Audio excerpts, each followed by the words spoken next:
പഠിക്കാൻ പോകുന്നത് Calicut university second sem BSc മാത്സിലെ കാൽക്കുലസ് ഓഫ് സിംഗിൾ വേരിയബിൾ 1 ആണ്. പലരും എക്സാം അടുപ്പിച്ചിട്ട് പ്രീവിയസ് ക്വസ്റ്റ്യൻസ് ഇമ്പോർട്ടൻറ്റ് ക്വസ്റ്റ്യൻസ് മാത്രം ചെയ്യുമെന്നൊക്കെ ചോദിച്ചിട്ടുണ്ട്. നിങ്ങൾ ആ രീതിയിൽ പഠിച്ചു പോയാൽ നിങ്ങൾക്ക് വേണ്ടത്ര എക്സാം എഴുതാൻ പറ്റില്ല. അതുകൊണ്ട് തന്നെ ഇമ്പോർട്ടൻറ്റ് ടോപ്പിക്സ് പഠിച്ച് അതിൻ്റെ വീട്ടിലെ കൺസെപ്റ്റ് മനസ്സിലാക്കി വരാൻ സാധ്യതയുള്ള ചോദ്യങ്ങൾ ചെയ്തുമാണ് നമ്മൾ ഈ വീഡിയോ സീരീസിലൂടെ ചെയ്യുന്നത്. ആദ്യത്തെ മൊഡ്യൂൾ നമ്മൾ പറയുന്നത് ഫങ്ഷൻസ് ആൻഡ് ദെയർ ഗ്രാഫാണ്. ഞാൻ കംപ്ലീറ്റ് നോട്ട് നിങ്ങൾക്ക് PDF ആയിട്ട് അയച്ചു തരുന്നതായിരിക്കും. ക്ലാസ്സിൻ്റെ ഇടയിൽ ജസ്റ്റ് പറഞ്ഞു പോവുക. നിങ്ങൾ ആ നോട്ട് ഡൗൺലോഡ് ചെയ്ത് ജസ്റ്റ് വായിക്കുക, അല്ലെങ്കിൽ നിങ്ങളുടെ ലെക്ചർ നോട്ട്സോ നല്ല ടെക്സ്റ്റ് ബുക്കൊക്കെ ഉണ്ടാവുമല്ലോ. ഫങ്ഷൻസ് ആൻഡ് ദെയർ ഗ്രാഫ്, അതാണ് നമ്മുടെ ഫസ്റ്റ് മൊഡ്യൂൾ. എന്താണ് ഒരു ഫങ്ഷൻ? പല ഡെഫിനേഷൻസ് നിങ്ങൾ കേട്ടിട്ടുണ്ടാവും. എനിക്ക് സിമ്പിളായിട്ട് തോന്നിയൊരു ഡെഫിനേഷൻ പറയാം. A function f from set A, ഒരു സെറ്റിൽ നിന്നും മറ്റൊരു സെറ്റായ ബിയിലേക്ക്, rule that assign to each element in A and one and only one element in B. എന്തായാലും ഇതൊക്കെ നമുക്ക് ജസ്റ്റ് ഞാൻ ഒരു സെറ്റ് വരച്ചു തരാം. നിങ്ങൾ നോക്കൂ, ഞാനിവിടെ ഒരു സെറ്റ് എയും സെറ്റ് ബിയും വരച്ചു. എ ഉണ്ട്, ബി ഉണ്ട്. ഈ എയിലുള്ള എലമെൻറ്റ്സാണ് ABC, ബിയിലുള്ള എലമെൻറ്റ്സാണ് 1 2 3.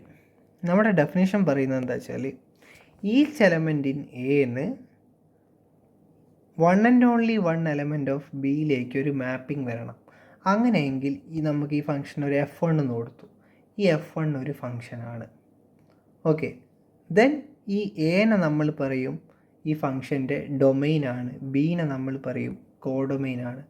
ഇത് നമ്മൾ എഴുതുക ഇങ്ങനെയാണ്: F from A to B, F1 from A to B. ഇങ്ങനെ എഴുതിയാൽ നിങ്ങൾ എന്താ മനസ്സിലാക്കേണ്ടത്?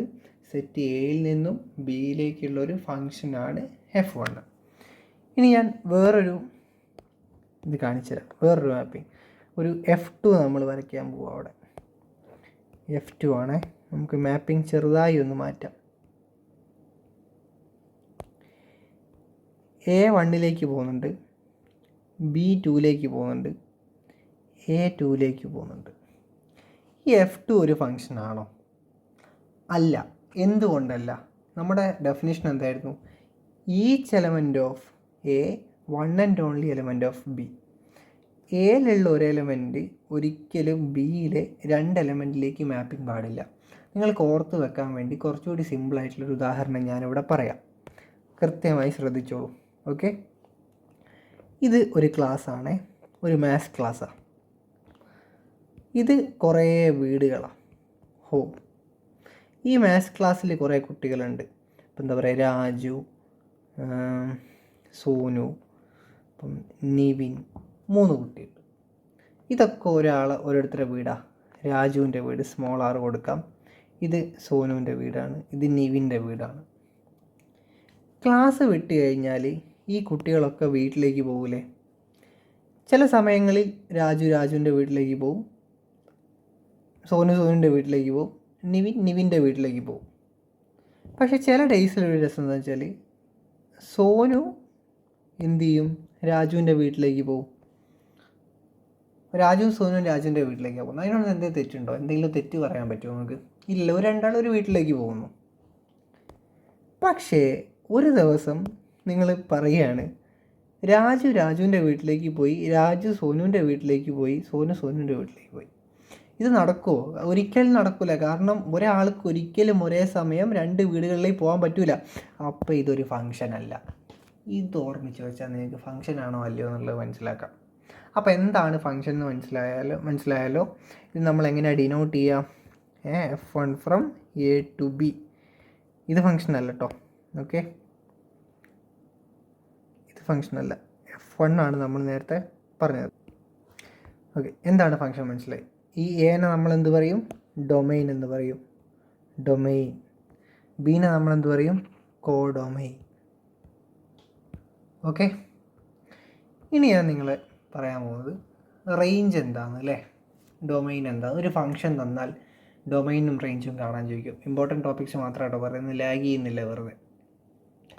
അതായത് ഞാൻ നിങ്ങൾക്ക് ഇവിടെ ഒരു ഫംഗ്ഷൻ തരികയാണ്. F of X equal to x² എന്നൊരു ഫംഗ്ഷൻ തന്ന്, ഇതിനകത്ത് ആദ്യ ചോദ്യം ഇതിൻ്റെ ഡൊമെയിൻ കണ്ടുപിടിക്കണം, രണ്ടാമത്തെ ചോദ്യം ഇതിൻ്റെ റേഞ്ച് കണ്ടുപിടിക്കണം.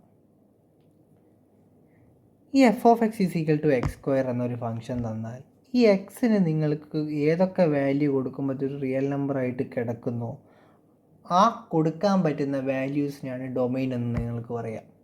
ഓക്കെ, ഇവിടെ ഈ ഫംഗ്ഷനിൽ എക്സിന് -∞ മുതൽ ഇൻഫിനിറ്റി വരെയുള്ള ഏത് വാല്യൂ കൊടുത്താലും കുഴപ്പമില്ലല്ലോ, പോസിറ്റീവ് ആയിട്ടല്ലേ നിൽക്കൂ, അല്ലെങ്കിൽ 0 ആയിട്ടല്ലേ നിൽക്കൂ.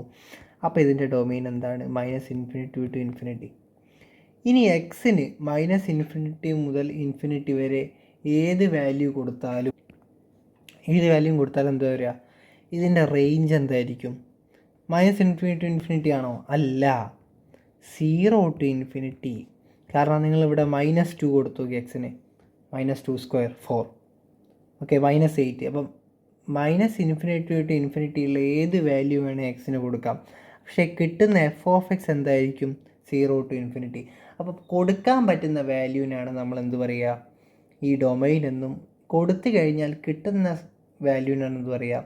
റേഞ്ച് എന്നും പറയാം. അപ്പോൾ ഡൊമൈനും റേഞ്ചും മനസ്സിലായല്ലോ. ഒരു കാര്യം കൂടി നിങ്ങൾക്ക് ചെയ്തു നോക്കാം, ഡൊമൈനും റേഞ്ചും കാണുന്ന പ്രോബ്ലംസ്. ഓക്കെ, ഇതാ ഇവിടെ നോക്കൂ നിങ്ങൾ. ഓക്കെ, ഇതാ F of X is equal to √x എന്ന് പറഞ്ഞിട്ടുള്ളൊരു ഫംഗ്ഷൻ തന്നു.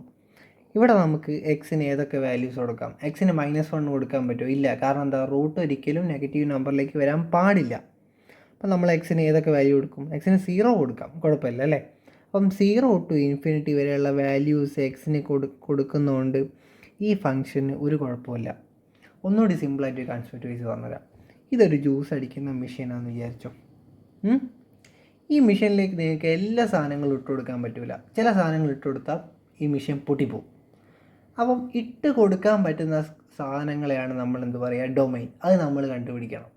ഇനി ഈ സാധനങ്ങളൊക്കെ ഇട്ട് കൊടുത്താൽ ഈ മെഷീൻ നമുക്ക് ഔട്ട്പുട്ടായിട്ട് കിട്ടുന്ന ജ്യൂസാണോ എന്താണോ ഔട്ട്പുട്ടിനെയാണ് നമ്മൾ എന്ത് പറയുക? റേഞ്ച്. ഇതൊരു കൺസെപ്റ്റ് മാത്രം കേട്ടോ. ഈ F of X equal to √x എന്ന ഫംഗ്ഷനിൽ എക്സിന് ഞാൻ ഇവിടെ ഒരു -1 എന്നൊരു സാധനം ഇട്ട് കൊടുത്താൽ അത് പൊട്ടിത്തെറിച്ചു മെഷീൻ. കാരണം ജ്യൂസ് അടിക്കുന്ന മിക്സി കൊണ്ടുവരും, ഞാനൊരു തേങ്ങ ഇട്ടാൽ ആ മിക്സീൻ്റെ ജാറൊന്നും അതിൽ പൊട്ടിത്തെറിച്ചു. അപ്പോൾ നമുക്ക് ആ -1 കൊടുക്കാൻ പറ്റില്ല. അപ്പോൾ എന്തിട്ടാലും അത് ഓക്കെ ആവുക? 0 ടു ഇൻഫിനിറ്റി വരെയുള്ള ഏത് നമ്പർ കൊടുത്താലും ഈ മെഷീനൊരു കുഴപ്പമില്ല. ഇനി 0 ടു ഇൻഫിനിറ്റി വരെയുള്ള ഏത് നമ്പർ ഇതിനകത്ത് ഇട്ട് കൊടുത്താലും നമുക്ക് ഈ കിട്ടുന്ന √0 ടു √∞ വരുന്നതിനുള്ള വാല്യൂ ഏതൊക്കെയാണ്? 0 ടു ഇൻഫിനിറ്റി. അപ്പോൾ ഇതിൻ്റെ ഡൊമൈനും റേഞ്ചും എന്താണ്? 0 ടു ഇൻഫിനിറ്റി. ഞാൻ വേറൊരു ചോദ്യം നിങ്ങൾക്ക് കാണിച്ചു തരാം അവിടെ. ഓക്കെ, നോക്കിക്കോ. Find the domain of F of X √x നമ്മൾ നേരത്തെ കണ്ടു. ഇവിടെ വേറൊരു ഫംഗ്ഷൻ ഇതാ, F of X equal to 2x + 1 divided by x² - x - 2. ഈ മിക്സിയിലേക്ക് ഏതൊക്കെ ഫങ്ഷൻസ് ഇട്ട് കൊടുക്കാം, ഏതൊക്കെ നമ്പേഴ്സ് ഇട്ട് കൊടുക്കാം, ഏതൊക്കെ നമ്പേഴ്സ് ഇട്ട് കൊടുക്കാൻ പറ്റില്ല? ഈ ഡിനോമിനേറ്റർ 0 വന്നാൽ ഈ മിക്സി പൊട്ടിത്തെറിച്ചു പോകും. അപ്പം 0 വരാണ്ടിരിക്കണം. 0 വരുന്ന നമ്പേഴ്സ്, എക്സിന് 0 വരുന്ന നമ്പേഴ്സ് ഇട്ട് കൊടുത്താൽ പൊട്ടിത്തെറിച്ചു. അപ്പോൾ നമ്മൾ കണ്ടുപിടിക്കാം 0 വരുന്നത് എക്സിന് ഏതൊക്കെ നമ്പർ കൊടുക്കുമ്പോൾ x² - x - 2 = 0 കൊടുക്കുമ്പോൾ x = എന്ത് വരും? -1ഉം 2ഉം വരും. അപ്പോൾ ഈ നമ്പേഴ്സ് ഇട്ട് കൊടുത്താൽ ഇത് പൊട്ടിത്തെറിച്ചു പോകും. അപ്പം റിയൽ നമ്പേഴ്സിൽ നിന്ന് -1ഉം 2ഉം ഒഴികെയുള്ള ബാക്കി എന്ത് കൊടുക്കാം?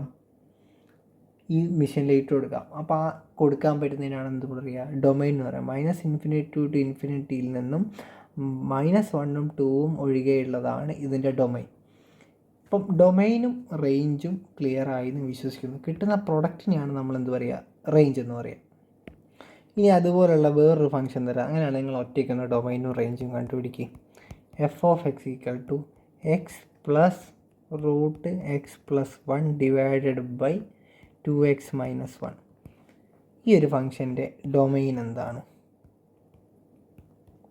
ഈ ഫംഗ്ഷൻ പൊട്ടിപ്പോവാതിരിക്കണമെങ്കിൽ നമ്മൾ എന്തൊക്കെ ശ്രദ്ധിക്കണം? ഈ √x + 1 ഒരിക്കലും നെഗറ്റീവ് ആവാൻ പാടില്ല ഈ സംഭവം. പിന്നെ 2x - 1 എന്താവാൻ പാടില്ല? 0 ആവാൻ പാടില്ല. അപ്പം ഈ x + 1 എന്തായിരിക്കണം? ഓൾവേസ് പോസിറ്റീവ് ആയിരിക്കണം. അങ്ങനെയെങ്കിൽ x ആയിരിക്കണം? > -1 ആയിരിക്കണം. പിന്നെ ഈ 2x - 1 ≠ എന്തായിരിക്കണം? 0 ആയിരിക്കണം. അപ്പം = 0 ആകുമ്പോഴുള്ള എക്സിൻ്റെ വാല്യൂസ് ഏതൊക്കെയാണ്? 2x = 1, x = 1/2. അപ്പോൾ എക്സ് എന്താവണം? ഇപ്പോൾ ഈ ഫംഗ്ഷനിൽ ഇട്ട് കൊടുക്കുന്ന എക്സിൻ്റെ പ്രത്യേകത എന്തൊക്കെയാണ്? x > -1 ആയിരിക്കണം and X not equal to 1/2 ആയിരിക്കണം. കാരണം എക്സ് ഈക്വൽ ടു 1/2 കൊടുത്താൽ എന്താ, ഇവിടെ 0 ആയിപ്പോവും, ഈ ഫംഗ്ഷൻ ഡിനോമിനേറ്റർ 0 വന്നാൽ പൊട്ടിപ്പോവും. അപ്പം -1 വലുത്, ഓക്കെ, 1/2 ആവാൻ പാടില്ല. അപ്പോൾ 1/2 വരെ യൂണിയൻ 1/2 ആവാൻ പാടില്ല കേട്ടോ. പിന്നെ ഇടം വരെ പോവാം, നമുക്ക് ഇൻഫിനിറ്റി വരെ പോവാം. ഇതാണ് ഇതിൻ്റെ ഡൊമൈൻ. ക്ലോസ്ഡ് ബ്രാക്കറ്റ് -1 ടു എവിടെ വരെ 1/2. 1/2 ഇല്ല കേട്ടോ ഇതിനകത്ത്. പിന്നെ 1/2 ടു ഇൻഫിനിറ്റി. കാരണം ഇതിങ്ങനെ വരാൻ കാരണം എന്താ, 1/2 ഉണ്ടെങ്കിൽ ഫംഗ്ഷൻ പൊട്ടിപ്പോവും. -1 മുകളിൽ വരണം. ഓക്കെ, -1 താഴെ വന്നാലും ഈ ഫംഗ്ഷൻ പൊട്ടിപ്പോവും. അപ്പം ഡൊമൈൻ കണ്ടുപിടിക്കുന്നത്, റേഞ്ച് കണ്ടുപിടിക്കുന്നത് റെഡിയായി. ഓക്കെ, ഇനി ചിലപ്പോൾ നിങ്ങളോട് ഒരു ഗ്രാഫ് സ്കെച്ച് ചെയ്യാൻ പറയും. ഇപ്പോൾ ഒരു ക്വസ്റ്റ്യൻ നോക്കിക്കോ.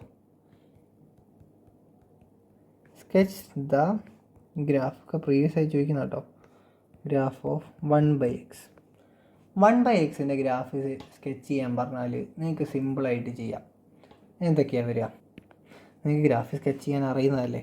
എക്സ് ഉണ്ട്, f(x) എന്ന് പറഞ്ഞാൽ y = f(x). ഓക്കെ, ഞാനിവിടെ എക്സിന് -3 കൊടുത്താൽ എന്താ വരിക, 1/x അല്ലേ, 1/-3. -2 കൊടുത്താൽ 1/-2. 0 കൊടുത്താൽ 1/0 ഇൻഫിനിറ്റിയിലേക്ക് പോകും. ഓക്കെ, ഇനി അടുത്തത് 1 കൊടുത്താൽ 1/1 1, 2 കൊടുത്താൽ 1/2. ഈ രീതിയിൽ നിങ്ങൾ ഇത് x കോർഡിനേറ്റിലും y കോർഡിനേറ്റിലും ഇത് നിങ്ങൾ മാർക്ക് ചെയ്യുക. അങ്ങനെ നിങ്ങൾ മാർക്ക് ചെയ്യുമ്പോൾ 1/xൻ്റെ ഗ്രാഫ് നിങ്ങൾക്കറിയാലോ. ഇതാ ഇവിടെ 0 വരും. നിങ്ങൾ വരയ്ക്കുമ്പോൾ നോക്കാം, ഞാനിവിടെ ഉണ്ടല്ലേ, ഇതാണ് 1/xൻ്റെ ഗ്രാഫ്. ഈ രീതി ഞാൻ കറക്റ്റായിട്ടല്ല, ഇതിപ്പം ടാബിൽ വരച്ചപ്പം ചെറിയ ഡിഫറൻസ് വന്നു പോയതാണ്. നിങ്ങൾ ടെക്സ്റ്റ് ബുക്കിൽ കറക്റ്റായിട്ട് നിങ്ങൾ എന്താ പറയുക, മെഷർ ചെയ്തിട്ട് ഈ രീതിയിൽ വരയ്ക്കണം. ഇതാണ് നമ്മുടെ 1/xൻ്റെ ഗ്രാഫ്. ഈ രൂപത്തിലാണ് വരിക. നിങ്ങളിപ്പോൾ നേരത്തെ കണ്ടു വെച്ച പോയിന്റ് ഉണ്ടല്ലോ, ഇപ്പോൾ എക്സിന് -3 കൊടുക്കുന്ന സമയത്ത് ഇതിൻ്റെ വാല്യൂ 1/-3. ഇപ്പോൾ എക്സിന് 1 കൊടുക്കുമ്പോൾ 1 വന്നു. ഇനി എക്സിന് 2 കൊടുക്കുമ്പോൾ 1/2 ചെറുതായി, 3 കൊടുക്കുമ്പോൾ 1/3 അതിലും ചെറുതായി, 0 കൊടുക്കുമ്പോൾ 1/0 ഇൻഫിനിറ്റി നേരെ കയറിപ്പോയി. അപ്പം ഇത്രയും സംഭവം റെഡിയായാലും, 1/0 ഇൻഫിനിറ്റി അൺഡിഫൈൻഡ് കേട്ടോ വരിക, ഇൻഫിനിറ്റി അല്ല അൺഡിഫൈൻഡാണ് വരിക. അപ്പം ഇത്രയും കാര്യങ്ങൾ റെഡിയായല്ലോ നിങ്ങൾക്ക്. അപ്പോൾ നമ്മൾ എന്തൊക്കെ പഠിച്ചു, ഫംഗ്ഷൻ എന്താണെന്ന് പഠിച്ചു, ഡൊമൈൻ കാണാൻ പഠിച്ചു, റേഞ്ച് കാണാൻ പഠിച്ചു, ഗ്രാഫ് സ്കെച്ചിങ് നിങ്ങൾ എന്താണ് പണ്ടേ പഠിച്ച കാര്യം. അപ്പം ഇത്ര ലെങ്ത്ത് ഞാൻ ഈ വീഡിയോയ്ക്ക് ഉദ്ദേശിക്കുന്നുള്ളൂ. നമുക്ക് അടുത്ത വീഡിയോയിൽ ബാക്കി കാര്യങ്ങൾ പറയാം, അല്ലെങ്കിൽ നിങ്ങൾക്ക് വല്ലാതെ ബോറടിക്കും. അപ്പം നിങ്ങളുടെ ചാനൽ സബ്സ്ക്രൈബ് ചെയ്ത് വെക്കുക, എന്നാൽ നിങ്ങൾക്ക് അടുത്ത വീഡിയോസ് വരുമ്പോൾ നിങ്ങൾക്ക് പെട്ടെന്ന് കിട്ടും. ഓക്കെ, എന്നാൽ ബൈ.